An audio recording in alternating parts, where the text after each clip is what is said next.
ये कहानी एक खौफनाक प्लेन क्रैश की है, लेकिन इसमें न कोई तूफान था, न इंजन फेल हुआ था और न ही कोई टेक्निकल गलती हुई थी।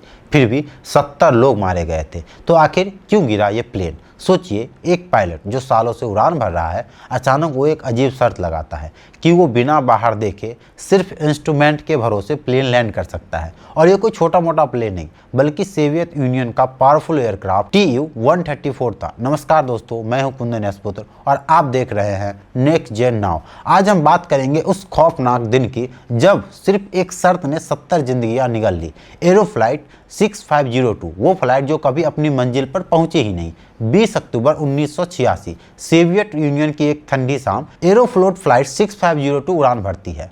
ये कैटरिनबर्ग से ग्रोजी के लिए, और बीच में एक स्टॉप है ट्यूबिल्सेव, जिसे आज हम समारा कहते हैं। प्लेन है Tu-134A, सोवियत एयरफोर्स की शान, और पायलट है अलेक्जेंडर, जो कि अनुभवी है, आत्मविश्वासी है, शायद कुछ ज्यादा ही। और यहीं से शुरू होती है ये डरावनी कहानी।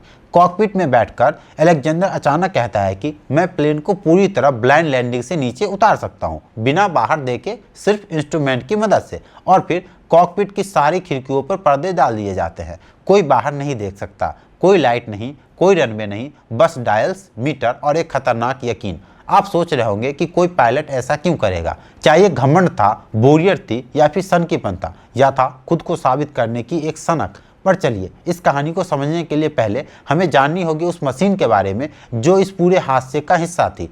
Tu-134 एक पुरानी क्रांति की उड़ान थी। इस फ्लाइट का किस्सा शुरू होता है 1960 में, जब सोवियत लीडर निकिता फ्रांस गए और वहां उन्होंने पहली बार सौद एविएशन कार्निवल नाम का एक जेट प्लेन देखा। वो उसकी चुपचाप उड़ान से इतने प्रभावित हुए कि तुरंत आदेश दिया, हमें भी ऐसा प्लेन चाहिए। बस फिर शुरू हुआ Tu-134 का सफर। इसमें पीछे की तरफ इंजन थे ताकि अंदर का केबिन शांत रहे।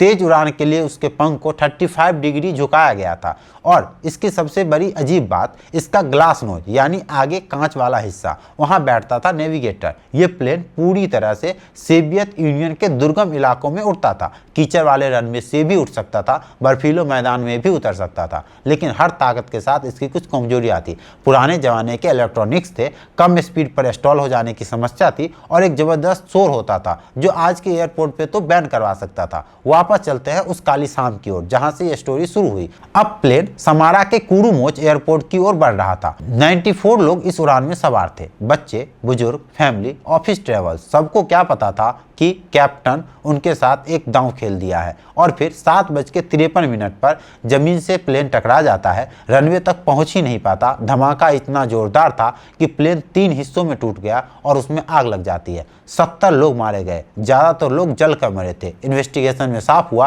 कि ये कोई हादसा नहीं था, ये था रेकलेस पायलट बिहेवियर। कैप्टन ने न सिर्फ नियम तोड़े, बल्कि जानबूझकर एक खतरनाक चाल चली, और उसका नतीजा 70 घरों में मातम मच गया। पर सवाल यह है कि ऐसा किया ही क्यों? अलेक्जेंडर कोई नया पायलट नहीं था, वो अनुभवी था। तो क्या वो खुद को दूसरों से बेहतर समझता था, या शायद सोवियत सिस्टम में ही कुछ ऐसा था जहां हीरो बनने की चाह पायलट को रिस्क लेने पर मजबूर करती थी? कई एक्सपर्ट ये मानते हैं कि उस दौर में पायलटों को सुपर हीरो जैसा समझा जाता था। उनके फैसलों पर कोई सवाल नहीं उठाता था, और अगर कोई पायलट कोई एक्स्ट्रा ऑर्डिनरी काम करता तो उसे सम्मान मिलता था, सजा नहीं। और यही सबसे बड़ी प्रॉब्लम थी। जब तक कोई सिस्टम किसी को नहीं रोकता, तब तक ऐसी गलतियां बार बार होने के चांसेस होते हैं। और ये आखिरी बार नहीं था जब Tu-134 ने खून बहाया। 2011 रस एयर फ्लाइट 9605 प्लेन, फिर वही Tu-134A, लो विजिबिलिटी, घना कोहरा, और इस बार नेविगेटर नशे में था। जीपीएस का गलत इस्तेमाल किया गया था, रनवे दिख नहीं रहा था, फिर भी प्लेन उतार दिया गया।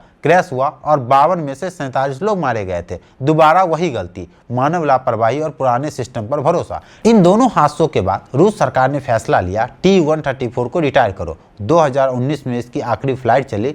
एक युग का अंत हुआ। लेकिन दोस्तों, इन हादसों की असली कहानी प्लेन की नहीं, इंसानों की है। पायलट्स जो स्किल्ड थे, लेकिन इंसान भी थे। सिस्टम जो पावरफुल था पर परखा नहीं गया, और वो लोग जो प्लेन में बैठे थे ये सोचकर कि सब कुछ ठीक होगा, पर कभी घर नहीं लौट पाए। तो सवाल ये है कि क्या हम कभी पूरी तरह से ह्यूमन एरर को एविएशन से हटा सकते हैं, या हर टेक्नोलॉजी के पीछे हमेशा एक इंसानी फैसला छिपा रहेगा? अगर आपको ये स्टोरी पसंद आई हो तो इस वीडियो को जरूर लाइक करना, शेयर करना, और इस तरह की और भी वीडियो देखने के लिए नेक्स्ट जेन नाउ को सब्सक्राइब कर लो।